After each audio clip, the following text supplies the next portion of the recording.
আসসালামু আলাইকুম প্রিয় দর্শক, আজকে আবার আপনাদের সামনে আরেকটি চকলেট কেক নিয়ে হাজির হলাম। তো আমি প্রথমেই চকলেট বেস তৈরি করে তারপর এখন ক্রাম কোট করে নিচ্ছি।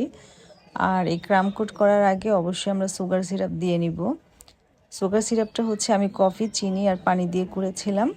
আর এখানে আমি একটু চকলেট ক্রিম করে নিয়েছি। এটা আজকে যে চকলেট ক্রিমটা আমি করেছি সেটা কোকো পাউডার দিয়ে করেছিলাম।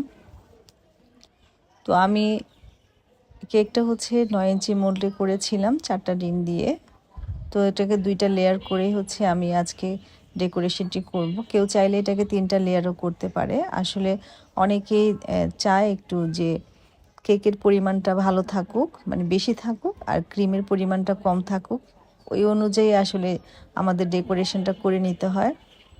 তো আমি এভাবে অল্প ক্রিম দিয়ে ক্রাম কোটিং করে ফ্রিজে রেখে দিব। কমপক্ষে আমাদেরকে ফ্রিজে নর্মাল চেম্বারে আধা ঘন্টা রাখতে হবে। আর যদি সময় না থাকলে তাহলে 10 মিনিটের জন্য হলে ডিপে রাখতে হবে। আর ক্রাম কোটিং করলে অবশ্যই আমাদেরকে ফ্রিজে রাখাটা খুব জরুরি, না হলে যখন আমরা ফাইনাল ফিনিশিং দিব তখন কিন্তু দেখা যায় যে কেকের যে গুঁড়িগুলি, যে ক্রামগুলি, সেগুলি ক্রিমের সাথে চলে আসে। এতে কিন্তু ফিনিশিং দিতে খুবই সমস্যা হয়। তো আমি 45 মিনিটের মতো আমি নর্মাল চেম্বারে রেখে দিয়েছিলাম। এরপর আমি এখন ফাইনাল ফিনিশিংটা দিচ্ছি। ফাইনাল ফিনিশিংটা আসলে আমি বলেছি আপনাদের সাথে বেশ কয়েকবার যে আসলে যে যেভাবে দিতে আর কি স্বাচ্ছন্দ্য বোধ করে। কেউ পাইপিং ব্যাগ দিয়ে দেয়, কেউ হয়তোবা আবার দেখা যায় যে আমার মতো প্যালেট নাইফ দিয়েও দিতে পারে।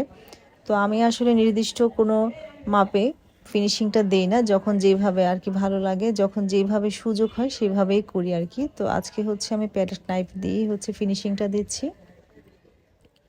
আর আজকে এই কেকটা করতে যেয়ে আমার একটা যে প্রবলেমটা হয়েছিল সেটা অবশ্যই আপনারা দেখতে পারবেন কিছুক্ষণ পর। আসলে মাঝে মাঝে হয় যে কেক করতে যেয়ে আসলে কনসেন্ট্রেট কেমন যেন একটু এলোমেলো হয়ে যায়। আর দেখা যায় যে কখনো কখনো শরীরে আসলে ভালো থাকে না। তো ওই অনুযায়ী আর কি দেখা যায় যে আমার এমনি তো তেমন কোনো সমস্যা হয় না কেকে, কিন্তু আজকে ভালোই একটা সমস্যা হয়ে গেছিলো। আমি ফিনিশিংটা দেওয়ার পর এখানে জিগজ্যাগ, যেটা সেই স্ক্র্যাপারটা দিয়ে একটু নিচে জিগজ্যাগ করে নিচ্ছি।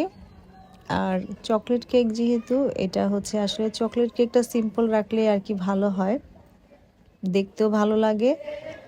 আর চকলেট কেকতে এমনিতে শুধু ডেকোরেশন ছাড়া আমরা গানাশ বা এমনি চকলেট যদি একটু ছড়িয়ে ছিটিয়ে দিই তাও কিন্তু খুব মজা লাগে চকলেট কেক। তো আমি এখানে গানাশটা তৈরি করে নিয়েছি।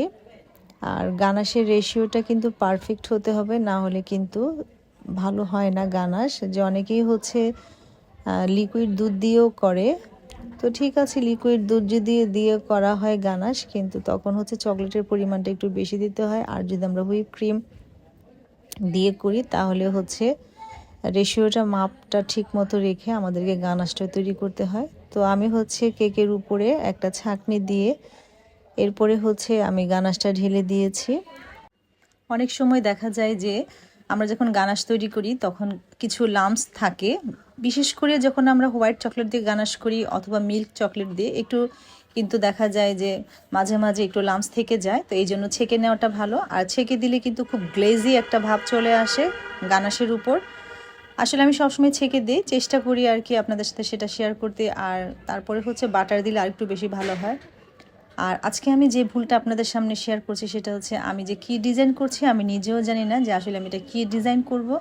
হঠাৎ করে মনে হচ্ছে যে 195 যেটা 6B আর কি, ওইটা দিয়ে করলাম, করে দেখি ভালো লাগছিল না, তো সাথে সাথে আবার তুলে ফেললাম।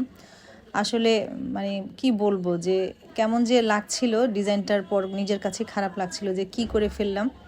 তো যাই হোক, ওটা তুলে সাথে সাথে আবার ওই 6B দিয়েই আমি আবার একটা একটা করে আর কি দিলাম এখানে। তখন তিনটা তিনটা করে দিয়েছে, খুব বাজে লাগছিল দেখতে। আসলে আমার নিজের চোখে যদি ভালো না লাগে তাহলে দর্শকের চোখে কি ভালো লাগবে। যাই হোক, চেষ্টা করেছি। তো ওই যেখানে যেখানে সাদা সাদা দেখা যাচ্ছিলো সেখানে আবার ছোট ছোট করে একটু ফুল দিয়েছি। আর আমি এখানে চকলেটটা গ্রেড করে দিয়েছি, আর নিচে একটা বর্ডার দিলাম। এখন খুব ভালো লাগছিল। আর এখানে যার বার্থডে তার নামটা আমি লিখে নিচ্ছি। আসলে আমার না বাংলা লিখতে কেন জানি খুব ভালো লাগে, তো বাংলায় আমি লিখছি। তো আমি অফ স্ক্রিনে লিখেছি, আর এখানে কিছু গোল্ডেন কালারের সুগার বল দিয়েছি। আর এটাই হচ্ছে আমার কেকের ফাইনাল লুক। যদি আপনাদের কাছে ভালো লাগে তাহলে প্লিজ আমাকে সাপোর্ট করবেন। আজকে এই পর্যন্ত।